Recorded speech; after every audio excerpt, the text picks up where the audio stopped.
So good morning, everyone. This is a Tourette Association presentation. We are proud to partner with the U.S. Centers for Disease Control and Prevention, through which we work to provide education programs to professionals, families, communities, and this program is part of that. We have programs like this in all 50 states, and this particular program is being live streamed so that people all over the country can participate. We ask anyone who is attending our program to complete a survey. If you are live streamed, you'll get a survey link. This is really important as we try to measure our impact across the country. And people who are present at UCLA today with us will ask you to complete a survey before you leave. And we'll check that, we'll collect those at the end of the program. So we're going to wait just a few more minutes as we're just waiting for a few more people to log on. But thank you for participating today. And shortly I'll be introducing our speaker, Marge Henning.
Good morning. How are you?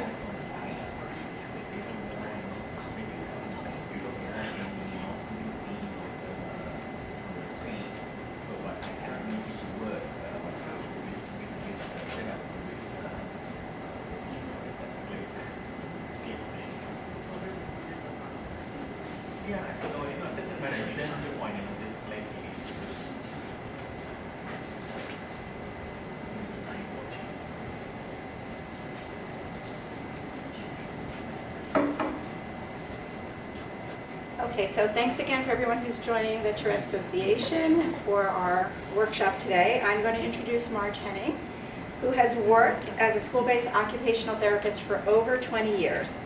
She just moved to Seattle, so I know she's closer to her family and she's enjoying that.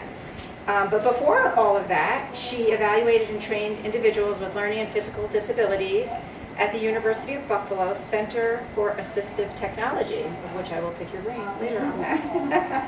She is the parent of 2 children with Tourette Syndrome.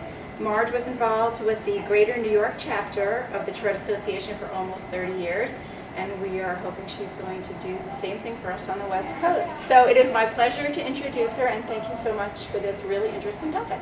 You're welcome. Okay, so we're going to be talking today about, 504s and IEPs, and how this can help students with Tourette syndrome. So 504 plans are intended to level the playing field so that students with disabilities can have equal access. For example, if a student's tics interfere with completing tests in a timely fashion, giving them extended time can let them access the material and assist the student to have a free and appropriate education. You'll hear that commonly referred to as FAPE, F-A-P-E. If a student has handwriting difficulties, providing notes can help level the playing field by allowing the student to have notes similar to those that a child who does not have a disability has available when they need to study. Protection under Section 504 involves all education programs, including before and after school activities, sports, cultural activities, school trips, etc. For an example, if a child participates in an after-school music program, they may have a 504 plan that allows a snack and a drink between school and the after-school program activity.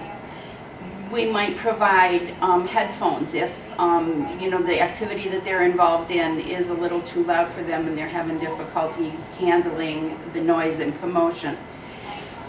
If a child is not meeting the academic standards and that must be met in order to participate in an after-school sports or another program, a 504 plan may waive those standards. And low grades, as long as their low grades are due to the symptoms of the disorder and not other problems.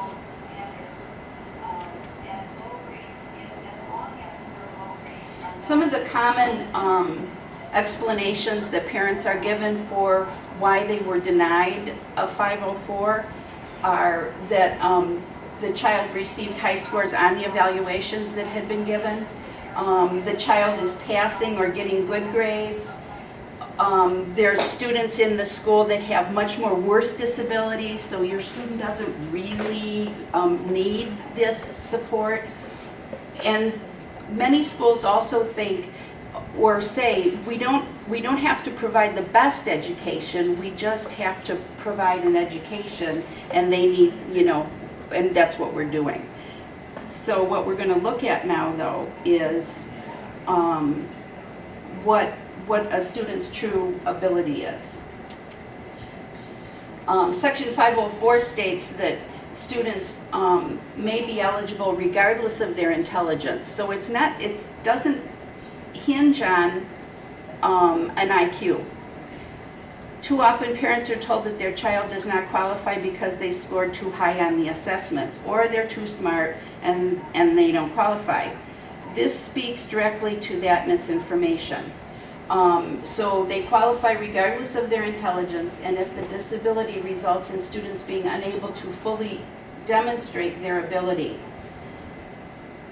These examples are both not part of the Amendment Act, but are in the original law.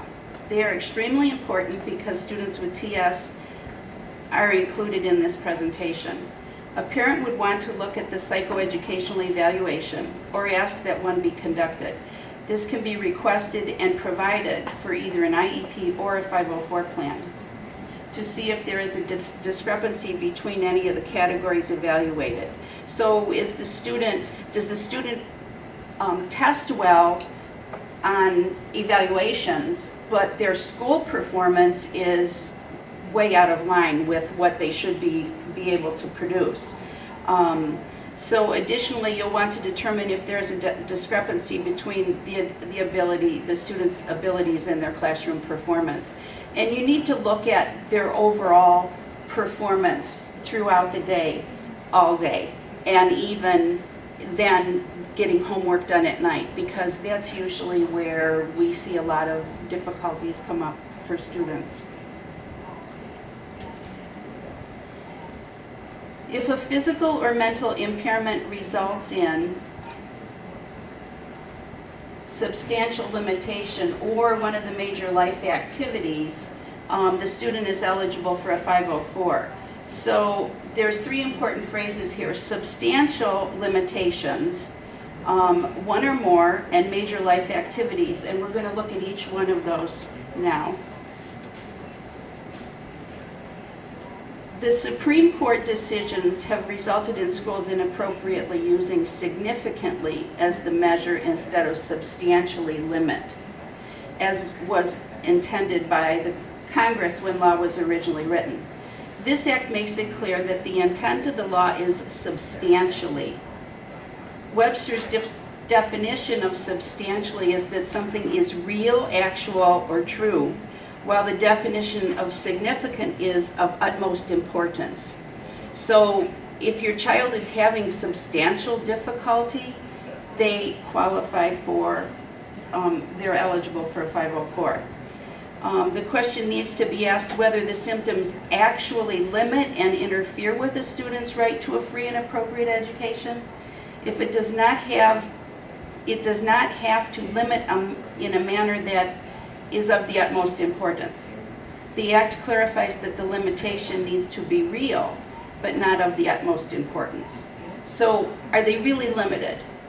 And they're not performing to the best of their ability. So we have many, many students who are very, very bright, but they can't get their homework done, they have difficulty writing, so the work they turn in is illegible or sloppy or incomplete.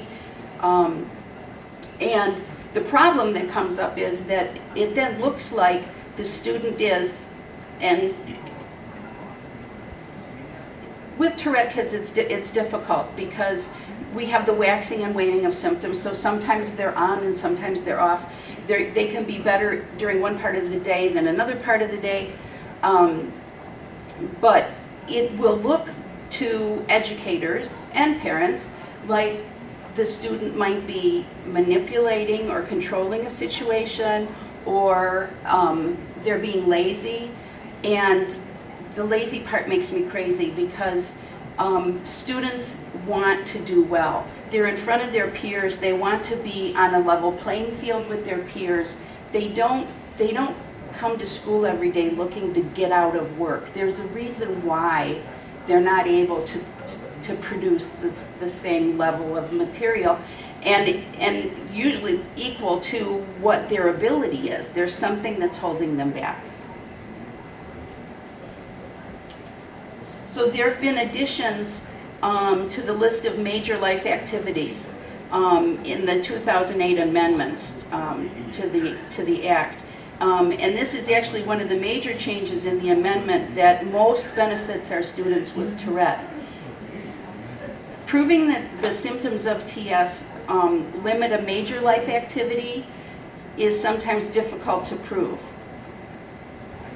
It's obviously easier to prove that a specific major life activity qualifies a student when it's included in the law. So they beefed up, they tried to give more examples of what a major life activity is, and that makes it more helpful for students with TS with the additions that were added to the list. So it now reads that major life activities include functions such as caring for oneself, performing manual tasks, walking, seeing, hearing, speaking, breathing, learning, and working. Those impact our students across the board, the learning and working especially. What is the day-to-day activities that the student needs to perform from morning till night in order to access their education? And what accommodations can we provide to them to help them access that material? In the Amendments Act of 2008, additional examples of general activities that are major life activities include eating, sleeping, standing, lifting, bending, reading, concentrating, thinking, and communicating. And this list was never intended to be exclusive. The major life activities that most likely impact children with Tourette are the reading, the concentrating, and communicating. The first one is reading. Many tics interfere with the process of reading. Tics such as eye blinking, head jerks, body movements, and many more substantially limit a person's ability to read at the same rate and comprehension as their peers. The next major life activity that has been added in the is the activity of concentrating. It's not unusual for youngsters with TS to work hard at suppressing inappropriate, socially awkward, or even embarrassing tics. The suppression of tics can interfere with their ability to concentrate on academics. You can also have episodic OCD things going on where they're trying to read or take notes and things are popping into their head. Things don't look quite right. They think they didn't hear that quite right. They need to rewrite it so it looks better. So they're not getting the information. They can read a whole page and not know anything that they covered and go back and read it again and again and again. It's time consuming and exhausting and frustrating. And you have a student who is being exhausted and frustrated during the day, and then they come home and they're faced with whoopee, more homework, more paperwork to do, and at that point, they've really had it. So these help our students.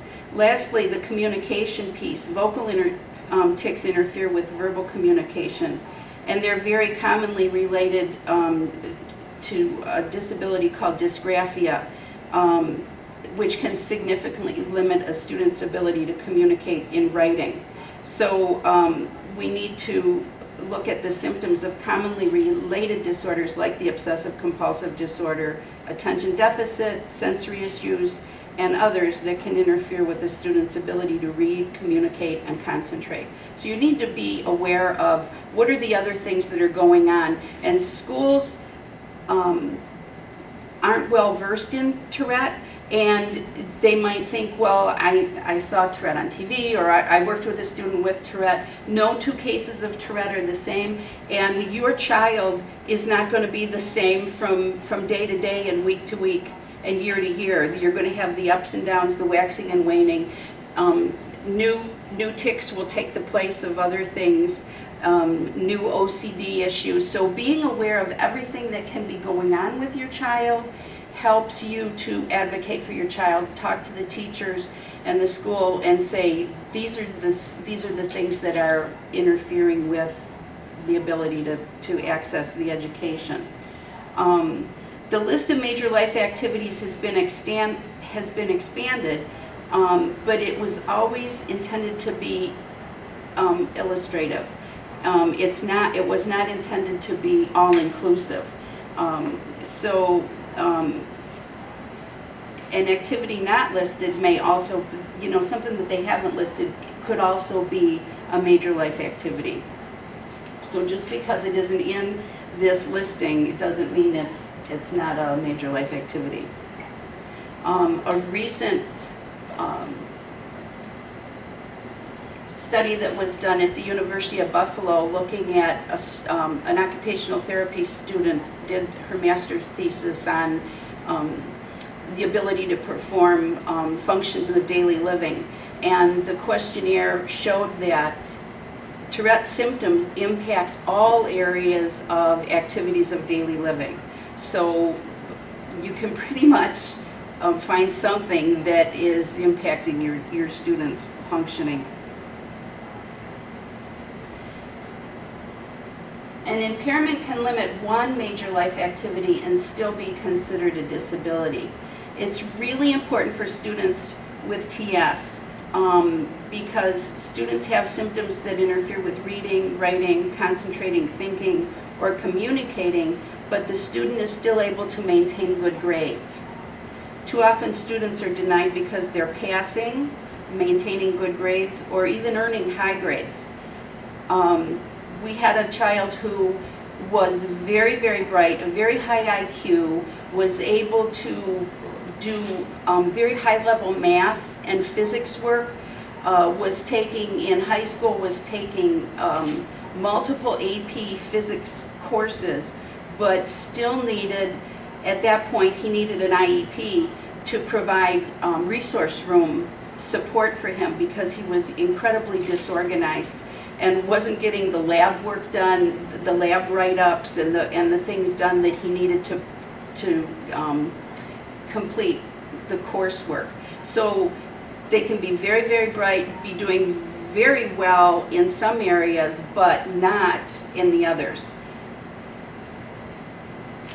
The symptom must limit a major life activity, such as writing, but does not need to impact the major life activity of learning. I suspect that this will be one of the changes that will result in the most confusion. However, the law is clear in that only one major life activity must be limited.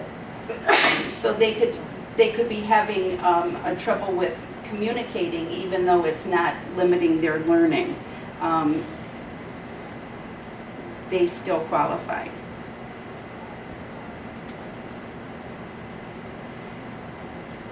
The 2008 amendment has new language that will very much pertain to students with TS. It clarifies that an impairment that is episodic or in remission is a disability if it would substantially limit a major life activity when active. And that is, TS is the poster child for episodic. The symptoms can fluctuate daily or over a longer period of time. This would not disqualify him from being seen as a student with a disability if the symptoms are impacting a major life activity when they are active and don't when meeting to determine the eligibility. So if they're not impacting the student when you're actually meeting to discuss 504 accommodations, but these have happened in the past and you know that it is a problem when the symptoms are waxing, then you put those accommodations into place. Waxing and waning of tics and other symptoms are perfect examples of episodic. Many of the related disorders are also inconsistent in their frequency and intensity, such as the sensory issues, the OCD, attention deficit, processing delays, and other inconsistencies. It's helpful for a person attempting to obtain a 504 plan for a student with any disability that is episodic to be prepared to demonstrate specifically how the symptoms substantially limit a specific activity when they are active. This amendment points out that it is appropriate to have a 504 plan in place even if the symptoms interfere inconsistently and they may be quiet at the time of the meeting. A plan needs to be in place when the symptoms return. The 2008 amendment clearly states that the intent is to make it easier for a person, excuse me, to be provided the protections of the ADA, including equal access to a free and appropriate public education. It emphasizes that the definition of disability should be construed in favor of broad coverage of individuals to the maximum extent permitted by the terms of the ADA, and generally shall not require extensive analysis. So you don't need to go into a whole lot of examining, why and what. It's there. Let's deal with it.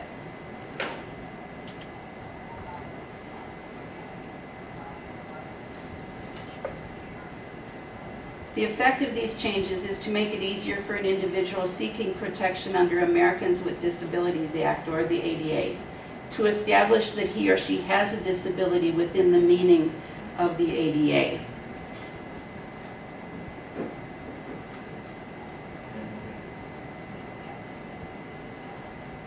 The amendment continues with the language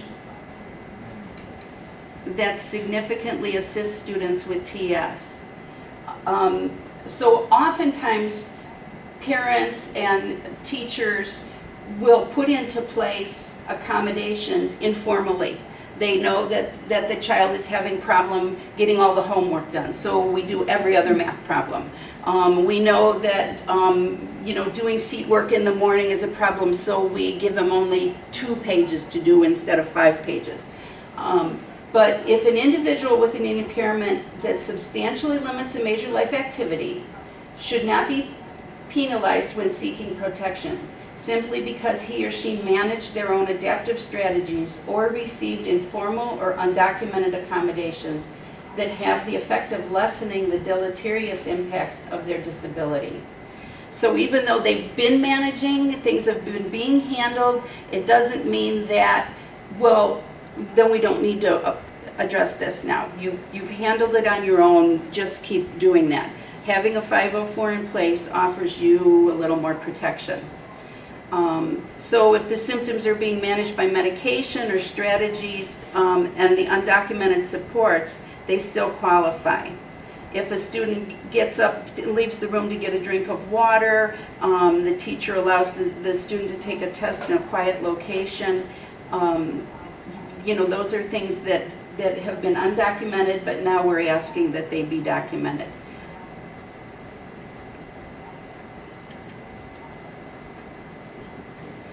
So if you're going to go in and request a 504, these are some things that we recommend that you do.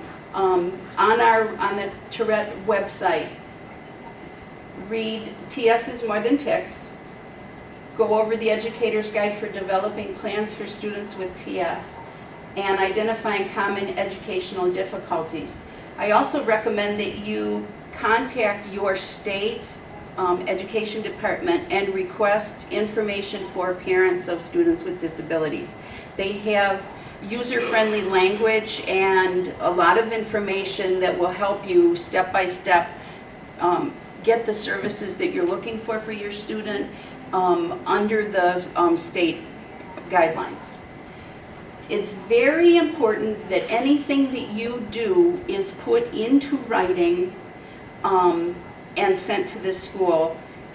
An email does not count.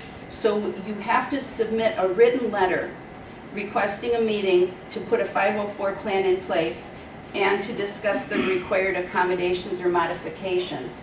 Within that letter, list all of the areas of concern that need to be evaluated. So those are the functional activities that we talked about. So list everything that you know is impacting your child's ability to perform at the same level as his peers.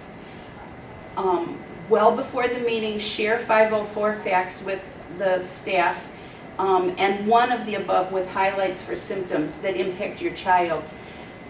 Parents sometimes think that giving the school a whole bunch of information is really good because here's a whole lot of information that I have that backs up why you should be providing these services to my child.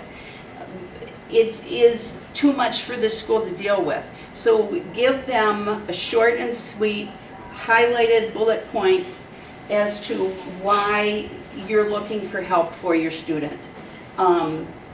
Remember that they don't learn about TS in college and that they're not familiar with laws and assume that if the child is passing, they don't qualify. So, and you always want to go to the school as a cooperative team member that's looking for help.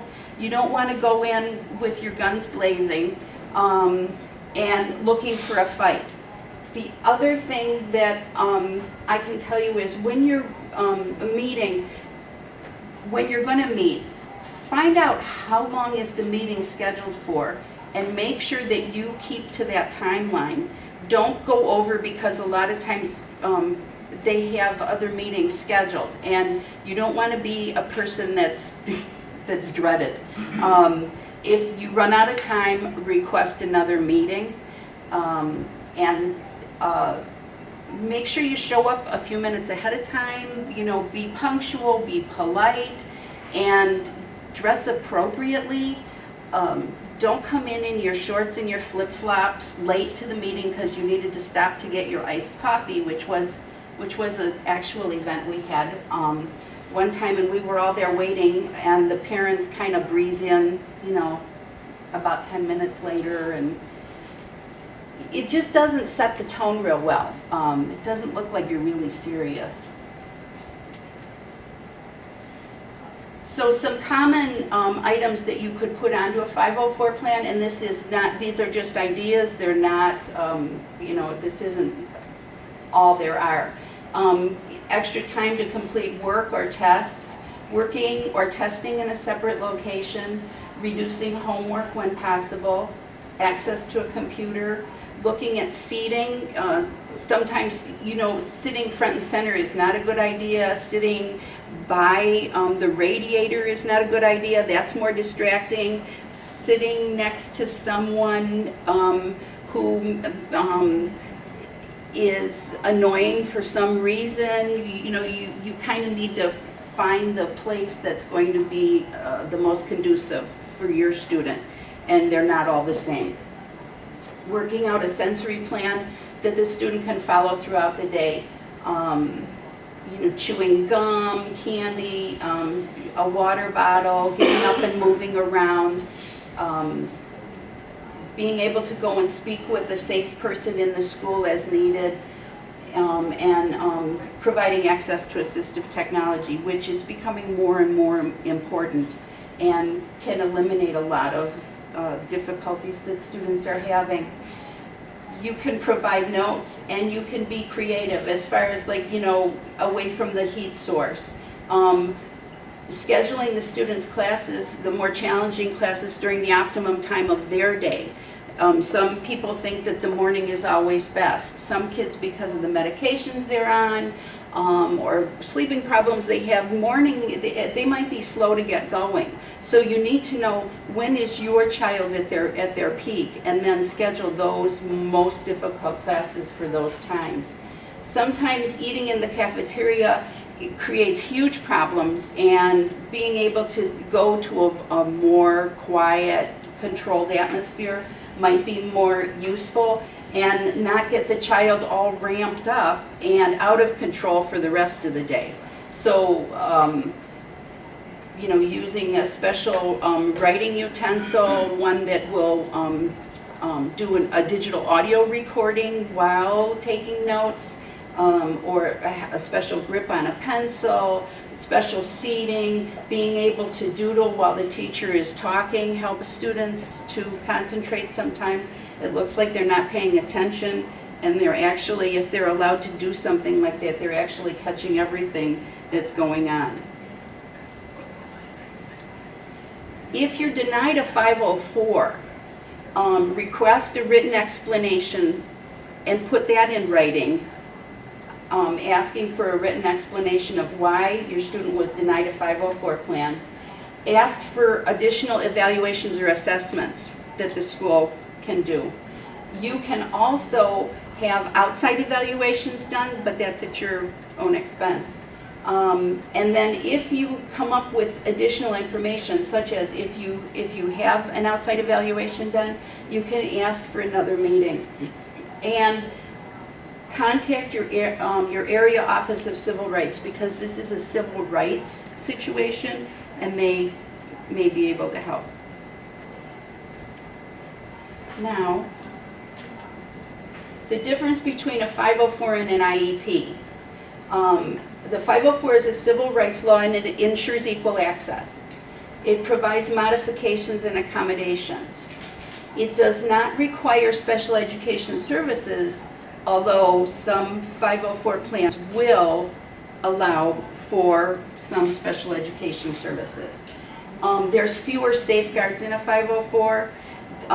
There aren't the rules and regulations in a 504 that are attached to an IEP. IEP, you have to meet every year to review the IEP. You have specific people who are going to address specific goals and objectives. You have benchmarks that the student has to meet. So there's not as much meat in a 504, but it's definitely helpful for students and parents, and sometimes that's all you need.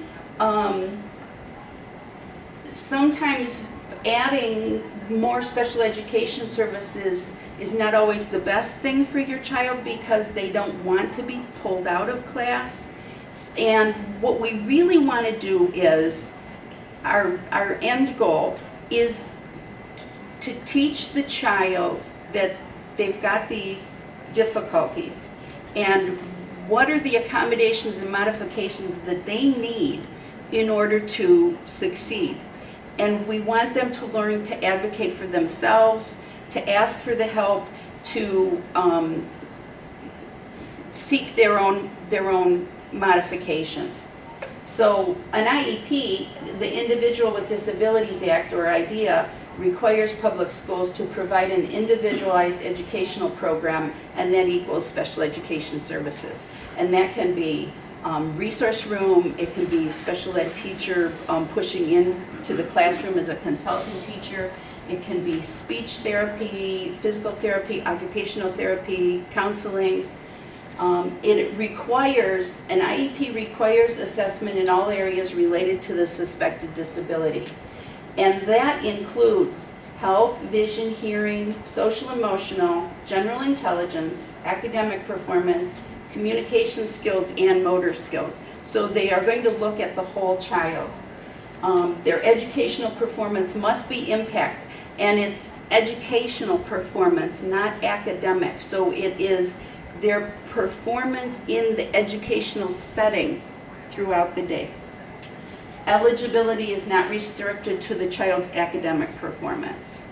So they might be, once again, getting good grades, but they're really struggling.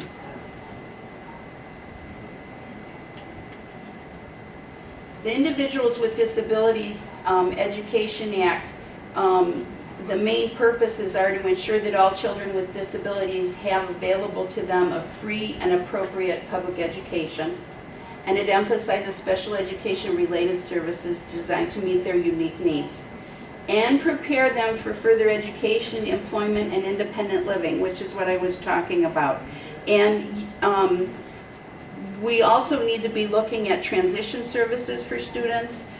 In my work in the schools, I find that many times students can handle a lot of the material and deal with their symptoms in the younger grades. But then when we get up to middle school, that's when the symptoms really start to interfere with their performance. And at that point, it does look more like they're getting an attitude or being manipulative, and it starts looking like behavior, and it's not behavior. And we're looking for long-term, where do we want to go from here? We don't want to just get an IEP and provide services to them so that they graduate from high school and leave us alone. We want to know that this child is going to be successful beyond high school. We want to know what the plan is for beyond that, and to be independent. It ensures the rights of children with disabilities and parents of such children are protected. This is the same thing that we talked about earlier, the same kind of denial for an IEP as we talked about for a 504. They received high scores on evaluations. Many times children with Tourette actually do perform very well on evaluations. They're given in closed-ended situations, very structured, an ideal setting. It's a one-on-one testing situation. It's a closed environment. And they're just with the evaluators. So a lot of times they'll score very well on the evaluations, but the problem is, how are they doing in their day-to-day work? Look at the work that they're turning in every day, and is that not jiving with what the evaluation says they're capable of doing? And as far as handwriting goes, children with dysgraphia, they can have an occupational therapy evaluation. They can perform very well on those OT evaluations. It looks like they don't have any fine motor difficulties, but in actuality, if you look at the work that they're turning in day to day, where they have to write notes, produce written material quickly, it's a mess. And that's when we need to look at some assistive technology. And once again, students with much worse disabilities, so your child doesn't qualify. The same thing, you can request another meeting, but make sure you have new information. So don't keep requesting an IEP meeting because you weren't happy with the result the first time, if you're just going back to rehash old information. So the high cognition and no need to fail. In April of 2015, this memo went to the State Directors of Special Education, the Office of Special Education Programs.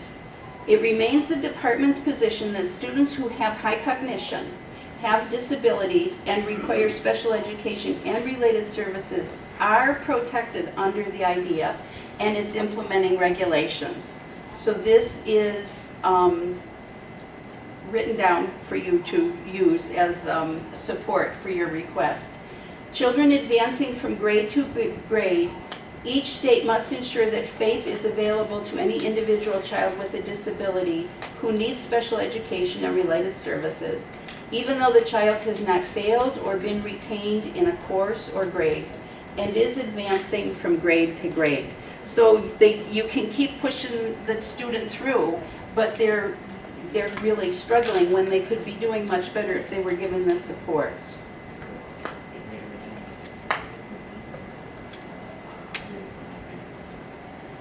when you're developing an IEP, and the reason a student would qualify for an IEP is that students with Tourette syndrome are considered other health impaired. So that's the classification on an IEP, is other health impaired, not emotionally disturbed, not behavior problems, things like that, but other health impaired.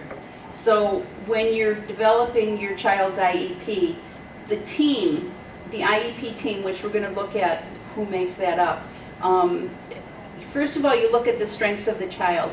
And what I've found helpful is I make a list or a column, strengths, weaknesses, and needs. And you write down your student's strengths, and then what is the weakness? And look at each subject or area of education. So look at reading, writing, spelling, history, science, math. Make a subheading for each one of those, and then what are their strengths in each of those areas? Then what are their weaknesses in each of those areas? And for every weakness that you've written down, write down what the child needs in order to pull up that weakness. Then the needs are what is going to drive your goals and objectives for your IEP. So that's the concerns of the parents for enhancing the education of your child. That's where you've done all of that work ahead of time, and you can talk to the teachers and the IEP team about that. The results of the initial or most recent evaluation of the child are a part of the IEP process, and the academic, developmental, and functional needs of the child. So if you make a little cheat sheet like that with their strengths, their weaknesses, and their needs, you can very easily come up with ways that you can support your child. It's not necessary to include a definition of functional in the regulations because we believe it is a term that is generally understood to refer to skills or activities that are not considered academic or related to a child's academic achievement. Instead, functional is often used in the context of routine activities of everyday living.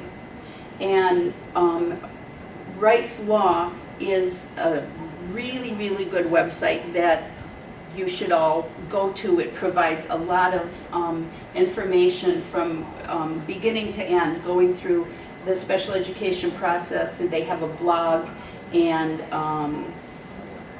it's all legal information that's for parents. The new Every Student Succeeds Act, and you will see that ESSA, they changed core academic subjects to well-rounded education. So not only, they're saying also, it has to be a well-rounded education, not just reading, writing, and arithmetic. This, we lobbied hard and were very successful in getting TS included in IDEA, actually getting Tourette Syndrome listed in IDEA. We believe that Tourette Syndrome is commonly misunderstood to be a behavioral or emotional condition rather than a neurological condition. Therefore, including TS in the definition of other health impaired may help correct the misconception of TS as a behavioral or conduct disorder, and prevent the misdiagnosis of their needs. So we want to make sure that our children are not being labeled as behavioral or conduct and then putting behavioral plans in place because we're not addressing the OCD and the attention deficit and the sensory processing problems that are actually impacting their ability to get along in the classroom the way we want them to.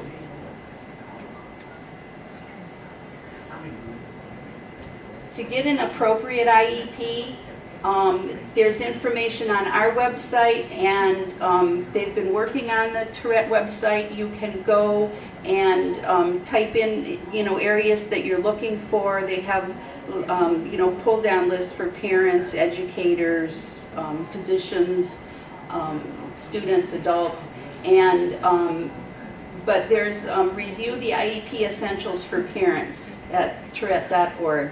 And then once again, to initiate the IEP process, you need to submit a written request. It's got to be in writing, not an email.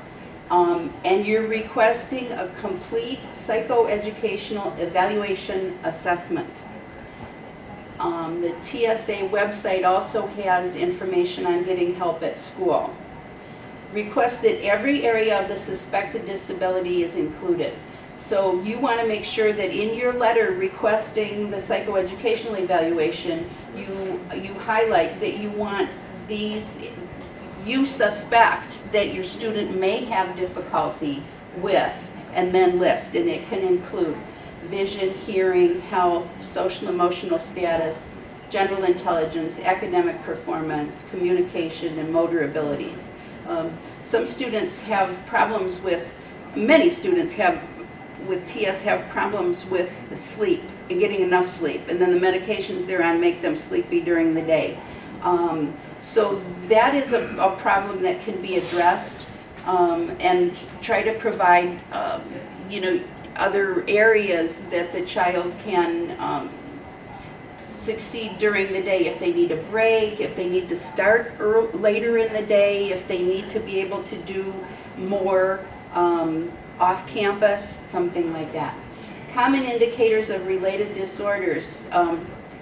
TS is more than tics, so that will give you all of the related disorders and help you outline why you think these are impacting your students' ability to access their education. Executive function skills, pragmatic skills, sensory processing skills, and processing delays are some of the areas that can be affected. And that TS is more than tics really does a good job of giving you an idea of what might be going on with your child. They don't always share everything with you, so it might look like something else to you. And if it looks like something else to you, you can imagine what it looks like to the school. And then review the evaluation and assessment with the person who provided the test. So before you go in for the IEP meeting, all of these tests and evaluations have to be done, and schedule an appointment with each person to review their test results and get a feeling for, how they saw your child in the testing situation, and how did they see your child in the general ed setting. And try to establish a rapport with each one of those people so that you have more people going to bat for you. I'll talk a little more about the IEP meeting in a minute. Use in your letter when you're requesting evaluations and looking for an IEP, go over the report cards, the notes, and the conversations that you're having with the teachers or other individuals at the school, where things are coming up as far as not handing in homework, refusing to work. We had a little boy who had horrible handwriting problems, OCD, and attention deficit. When they had a handwriting, and he was in one of the primary grades, when they had any sort of handwriting task to do, he would crawl under his desk. So it obviously looks like he's refusing to work, but the real problem was he couldn't do the handwriting that he needed to do. So, avoiding. If there are problems with social interactions, many times kids have, because of the related situations or symptoms, they have problems with social interactions. But getting to the cause of it. So use any of the reports, the issues that you have, and you don't want to sound like you're making excuses for your child. You want to be giving explanations for the cause. And going over these things can really ramp up a parent. It can get you very upset when you start going over these notes that are coming home from school or conversations. And many people are not as educated about what could really be going on. You as parents are still learning about what this whole Tourette thing is. So you've got to try to keep yourself in check, take a deep breath, and remember that you're not providing ammunition, but you're gathering evidence like an attorney, so that you can say, oh, we have this incident and we have this situation, and this is why we need to look at something else to help our child. So the IEP team, when you go to an IEP meeting, the one thing that I already talked about, make sure you show up a little bit early, be ready for the meeting, dress appropriately, respect the time of the people that are there. Know that there's other parents usually scheduled before you and after you, and sometimes IEP meetings can get backed up, and parents are waiting, and they've got lives too. So you need to be prepared and then sit and wait.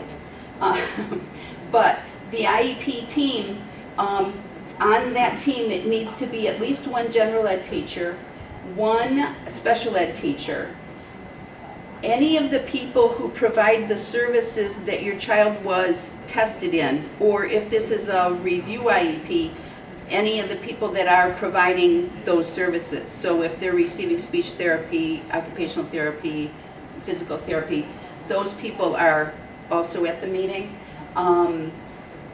The parent and the child, there's advantages and disadvantages to having your child present. It's very intimidating, but they can speak for themselves. They can, have a voice in the plan.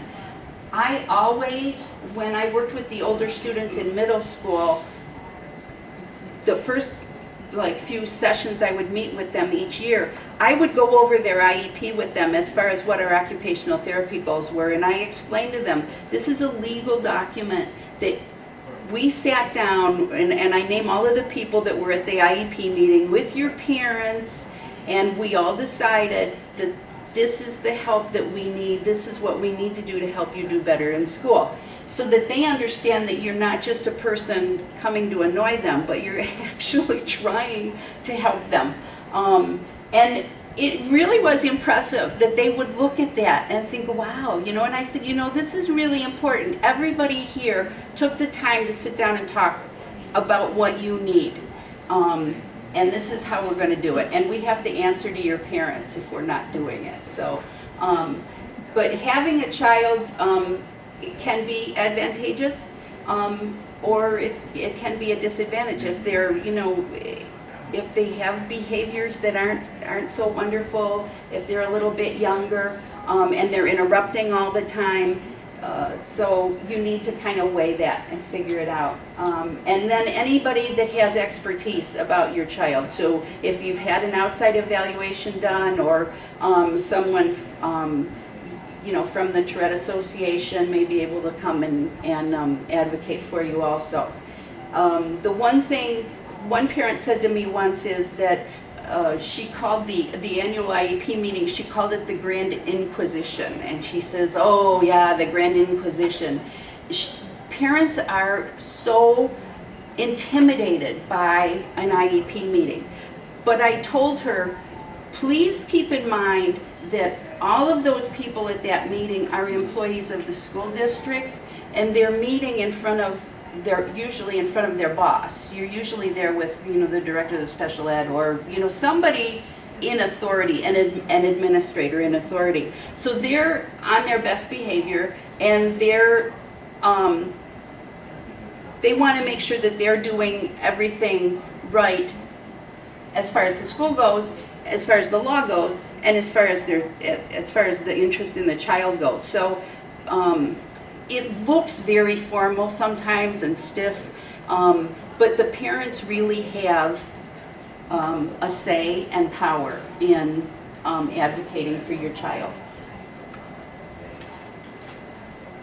So I've already talked about being prepared. They may want you to begin the meeting, so you need to use the resources on the Tourette website to create an outline for yourself and have your talking points ready in case they want you to go first. You're not fumbling around. One time, the guidance counselor, when I met for the first time at the middle school, the guidance counselor said, well, tell me about his strengths. And I had come with a whole list of things that my child could not do, things that he needed help with. Everything that was wrong with him, I could tell you what's wrong with him. But he asked about his strengths, and I was dumbfounded, which is very sad because afterward I realized, oh my gosh, he's so talented, he's so good at this, he's so good at that. But all I was focused on was, what's wrong with this kid and how are you going to fix him? So luckily that guidance counselor knew that there was more to my child than, what I thought was wrong with them. Make sure that you listen to what everybody else is saying. Go to the meeting with a notebook and, a folder, a calendar, but take notes of what each person is saying. They usually go around the meeting and identify each person. Hopefully you will have met all of those people ahead of time because you've reviewed everything. So have a name, and what their job is. Because sometimes, as people start talking, you get lost with, and they all sound kind of like they're addressing the same area of education. So you're not sure if is that the speech therapist talking or is that the special education teacher talking? So kind of, as they introduce themselves, write down their name and, what they do. When they say something that you agree with, when it's your turn to talk, make sure that you reinforce that. I agree with that, I understand that. And you always try to do the, do the good and then the not so good and then end with the good again. So talk about the statements you agree with and then how you might disagree with some statements and give examples of why you disagree. And try to be gentle in your disagreement, but concrete. It's helpful if you take somebody with you that can take notes and be unemotional. It's really, really hard when you're there talking about your child. When you go, you'll notice that there's almost always a box of Kleenex, 1 or 2 boxes of Kleenex in the meeting room where the IEPs are held, and the boxes of Kleenex are well used. So it is an emotional time, and you will find yourself, having trouble breathing, getting short of breath, having trouble speaking, getting emotional, getting choked up, and it makes you angry because you're really you're there for your child, and all of a sudden you're like a blubbering idiot. Know that everybody is there trying to help your child. Go with that thought in mind. Don't go in with the thought that you've got to do battle. Tape recorders are a little bit tricky because then you're kind of setting up a confrontational situation from the get-go. So you can, if you know that if you know this has been a problem and you're going to have to get an attorney, tape recording is a good idea, or if you're going to have an advocate, but make sure you let them know in advance that you're going to be recording the meeting, and you can say, because of my attention deficit or because this is so new to me and sometimes I mishear things, I'm going to be recording because my notes aren't, I'm afraid my notes aren't going to be as accurate as I would like them. But you need to let them know that you're going to be recording because they will record also. And we talked about emotions. If you're getting angry, ask for a break. Say, just say, could you just excuse me for a minute? I need to get a drink of water. We need to take a break. Or you can also ask that the meeting be adjourned and rescheduled if you really feel you're not getting where you need to be.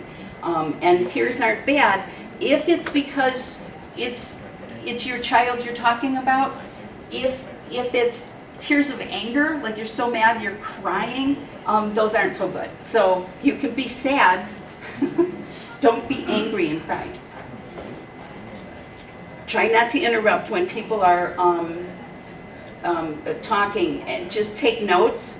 And you will see as people go around the table, everybody, does their spiel, and they don't interrupt each other. So as they're talking, take notes and then refer back to them when it's your turn to talk.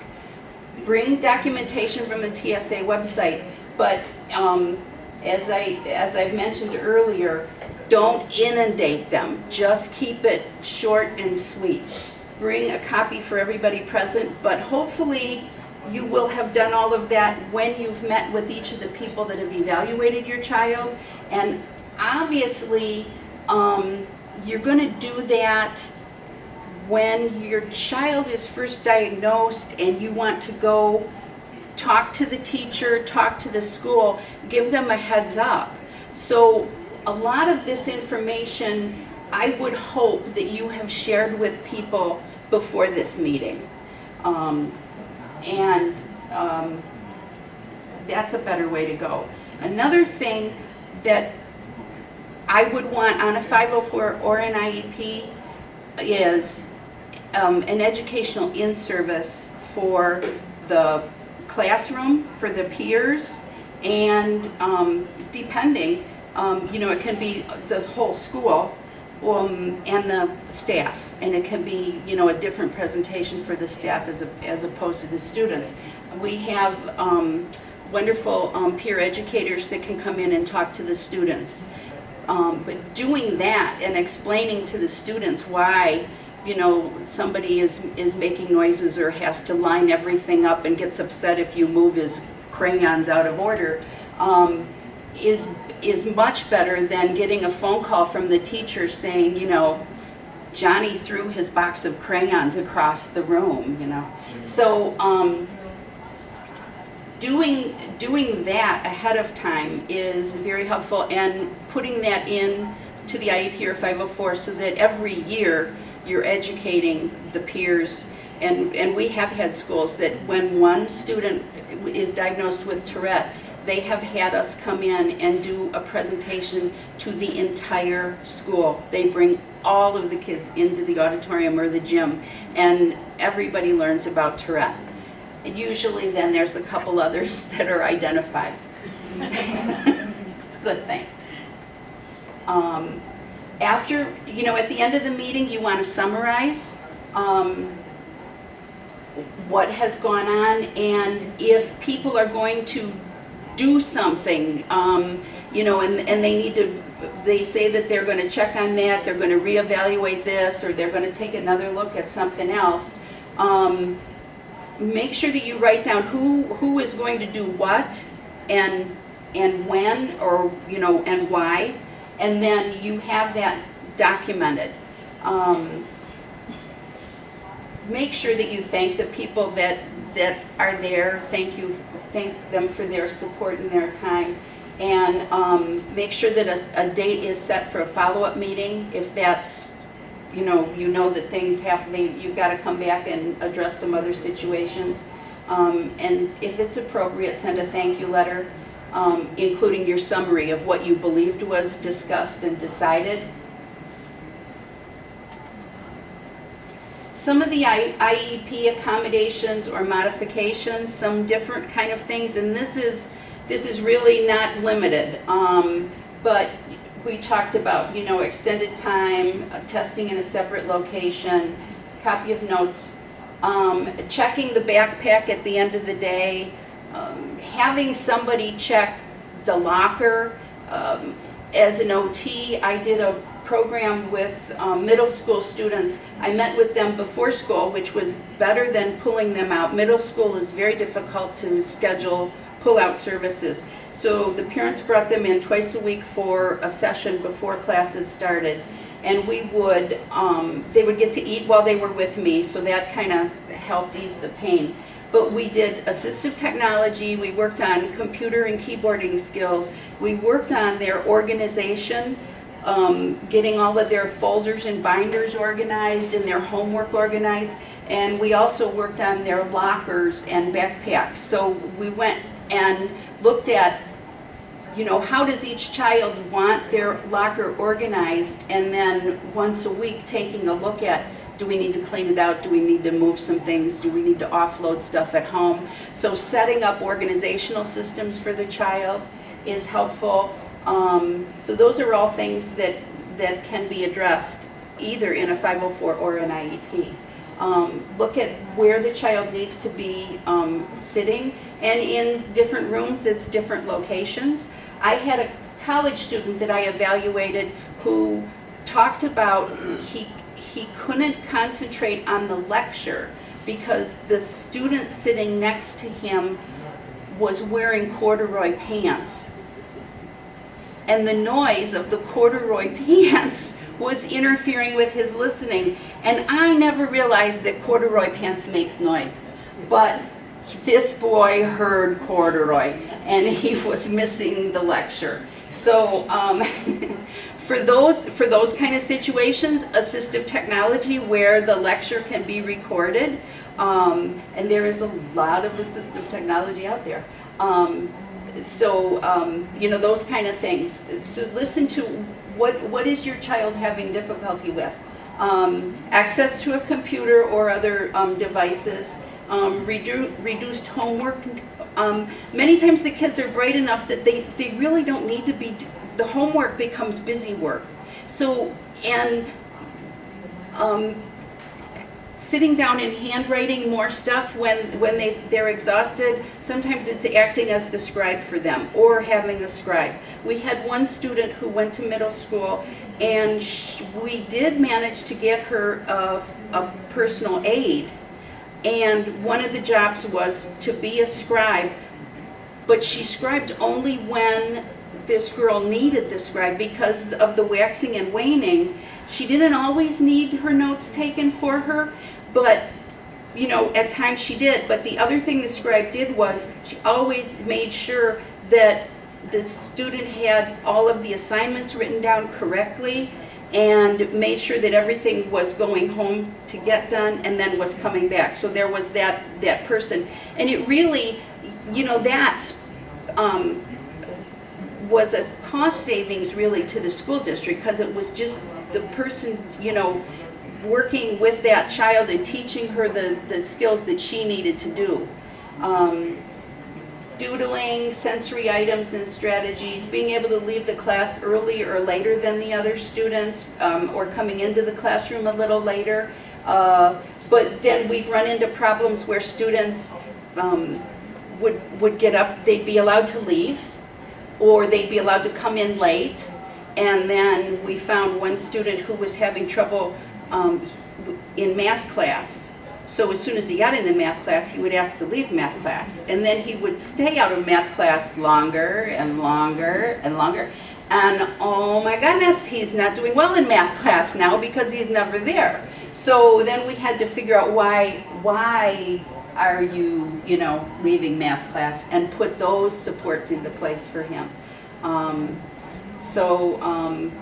And like an alternative to bubble filling out, so you know, having someone else give the test and circle the answers, and then you know, somebody else fills in the bubbles. These things can also be on a 504 plan. Special ed services that are typically not on a 504 plan, but they could be. So these are special ed people that are hired by the district as special ed. They work in the special ed department. They're consultant or resource teachers. So they are looking at the workload and working with the classroom teachers. They're teaching strategies for managing the workload and getting the work done, and organizing their work, you know, the beginning and ending of the day. a lot of times we've had, they're assigned a special ed teacher. The special ed teacher has 1 or 2 special ed aides, and the aide will be the one that goes to the student at the end of the day and make sure you have this, you have that, you have that. As an occupational therapist, I did that with students also. That was a part of the OT goals then. And when you happen to get into a situation where everybody's at the table talking and you know that you need to, like as an OT, you need to provide organization skills, and the student needs, to get the backpack packed and those kind of things, get their homework written down so it's legible. It's a great time for the OT to push in at the end of the day, make sure that they've written down their homework, make sure they've put their stuff away, make sure they have what they need to go home, and stay in touch with the teacher. And I've always found that communicating with the whole team, if a student that I'm working with, I communicate with the parents and everybody that's on that IEP and the classroom teacher when something is going on. When I'm working on something, when something comes up, I email everybody because we are a team, and that way everybody's talking the same talk, we come to the same conclusions, and the student knows that we're all talking the same talk, we all have the same expectations. So it's a nice support when everybody is working together, and it's not, this is my job and this is your job and I'm not addressing this. So coming up with goals where everybody can be addressing organization weaknesses and handwriting things is a nice thing to do. They can work with a speech pathologist, work with the school psychologist, a counselor, or a social worker. They can pick up the child directly from the bus. School bus rides can be really difficult. Sometimes they need to be driven to school and dropped off and have time to ease into the day. So having somebody they can meet with, as soon as they get off the bus or at the front door, and get themselves organized for the day is better than being in the loud shuffle of everybody getting off the bus, going to the classroom. Being able to schedule times and work on social skills are all areas that a psychologist, counselor, social worker would work on. And then the occupational therapist, which of course is the most important person in the school.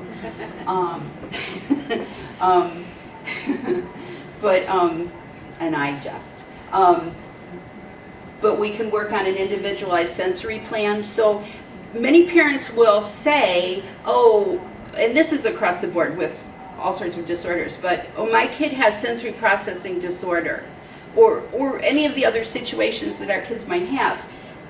Okay, they have that, but now what are we doing to deal with it? And what are we doing to teach the child to get past this situation? So, if they don't like to touch things, then you don't say, well, oh no, he can't touch that stuff. The occupational therapist figures out how do we introduce things a little at a time to desensitize them. So, and the end goal is to teach them to be able to advocate for themselves and to say, I need this, I need that. It's too much noise for me. I need to go out in the hallway for a little while. So don't just slap a label on them and expect everybody to say, oh, well, okay then, you want them to grow up to be functioning members of society. I recently worked with a college intern program. Most of the students were diagnosed as Asperger's, and we did sensory profiles on each of the students. And it was interesting because the questions, when you ask the questions of students, do you like loud noises? Do you like a lot of bright flashing lights? Do you like spicy foods? They would say no to all of those things.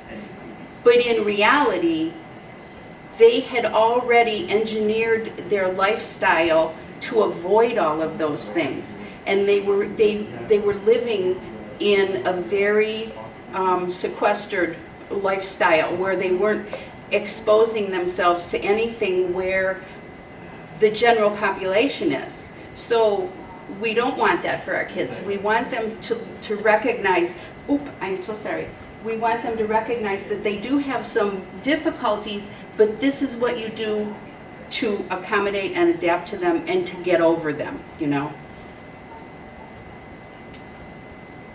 If you're denied an IEP, request a written explanation specifying why you were denied and what is necessary in order to get an IEP.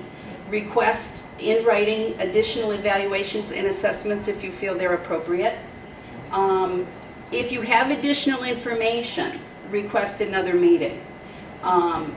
Accept a 504 plan as a first step toward an IEP. So a lot of schools will say, well, you don't qualify for an IEP, but we'll give you a 504. Go for it. Take it. Put as much as you can on the 504.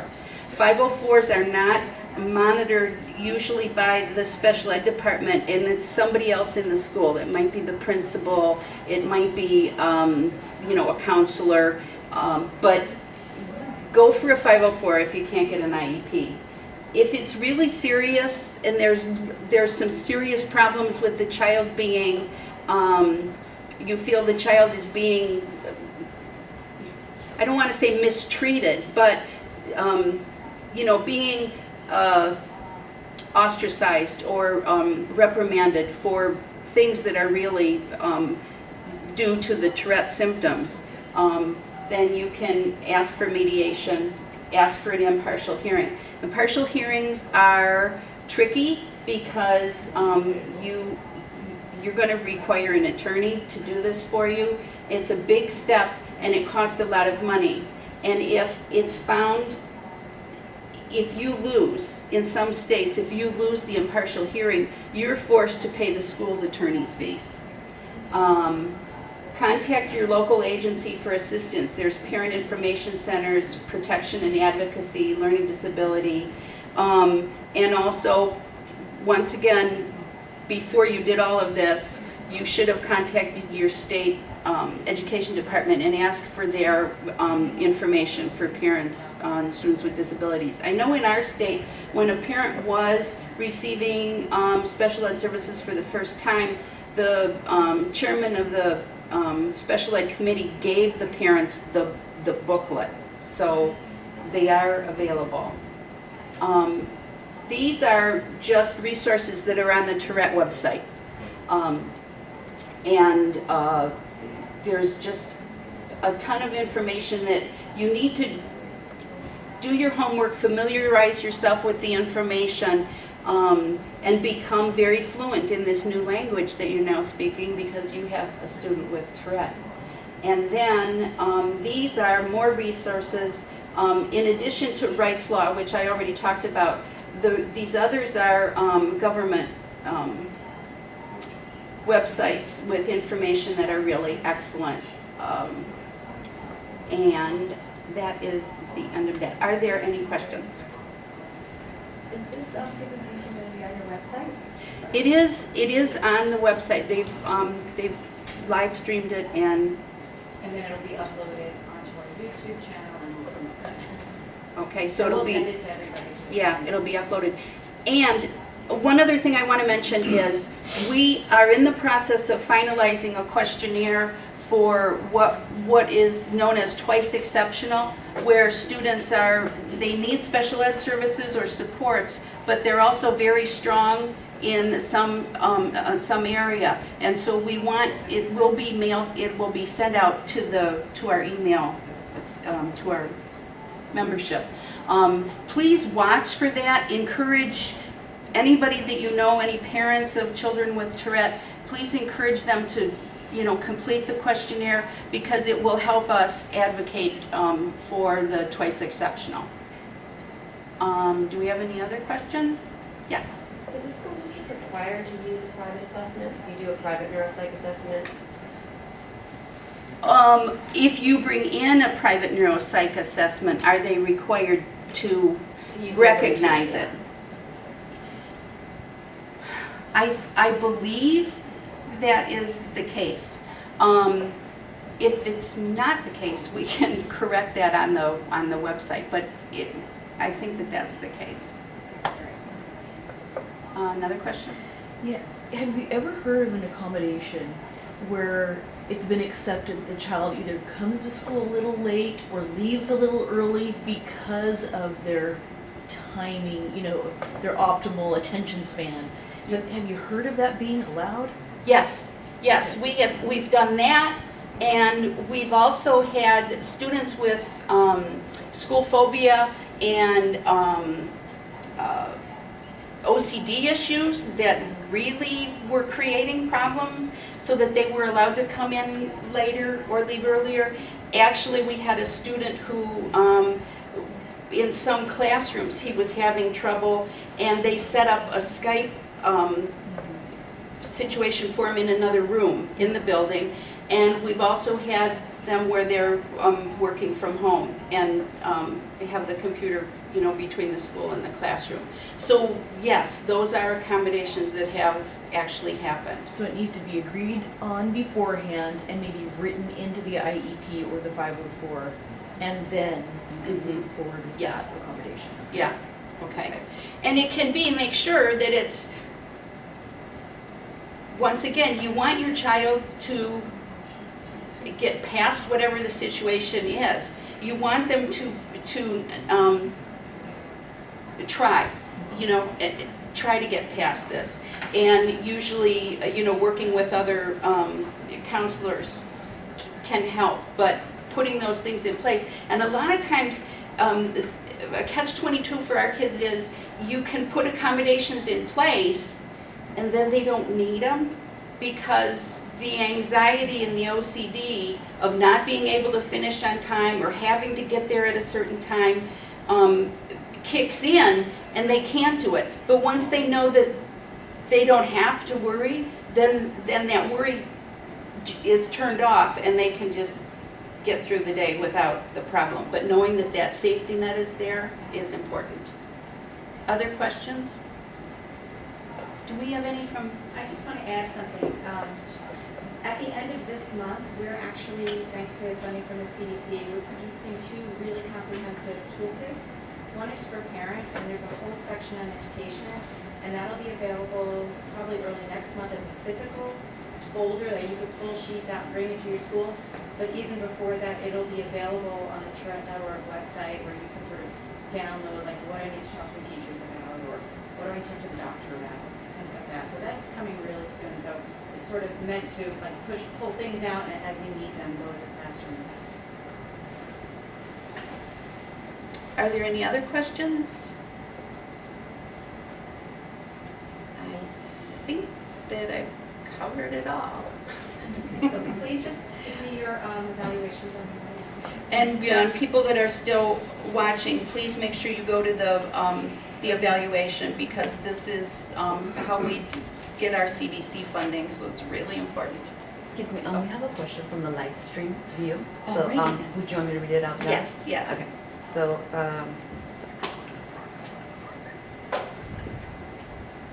so it says, from Christine Gibson, it says, the transition back to school is very hard for my daughter. She will refuse to go into the classroom. Are there accommodations that can be put in place to help her transition to the first few days, weeks? Oh, she's talking about, yes, going back in. So, yes, you can, and, talk, first of all, I would say, talk to your child and find out what it is that is creating the most difficulty and what do you think we can do that would help? Go and then work out with the teacher or the principal, whoever, what this student needs in order to transition back in. Is it go over to the school a few days ahead of time, see the classroom, see their locker, run through the schedule, organize the locker if they need that organized, practice the locker combination, review with the student where in the building everything is. Where's the school nurse? Where the school nurse, I can't tell you how important the school nurse is for children with Tourette. And that is another person who actually you should request at the IEP meeting, because this is looking at Tourette as more of a medical situation as opposed to a behavioral. So, knowing where things are and stopgap measures for what to do when she's starting to feel anxious, and have her practice those things. And meet the teacher, check out the cafeteria, all of those things, and then, run through, if it's a thing where they're changing classes and moving from room to room, have her practice those things ahead of time. And then you might want to find a special friend that will be there to, meet her, ride with her on the school bus, meet her off of the school bus, a peer that she gets along with, or someone who agrees to, be a friend to go from class to class or whatever, and seat her next to somebody that's a little understanding so that she can establish something. And give her something important to do, perhaps, if she's comfortable with that she can share with her classmates that makes her feel more part of the group as opposed to the odd man out. And definitely a peer in service so that the kids understand. Those are my suggestions. Anything else? We did pretty good. Yes. Okay, thank you so much. Thank you.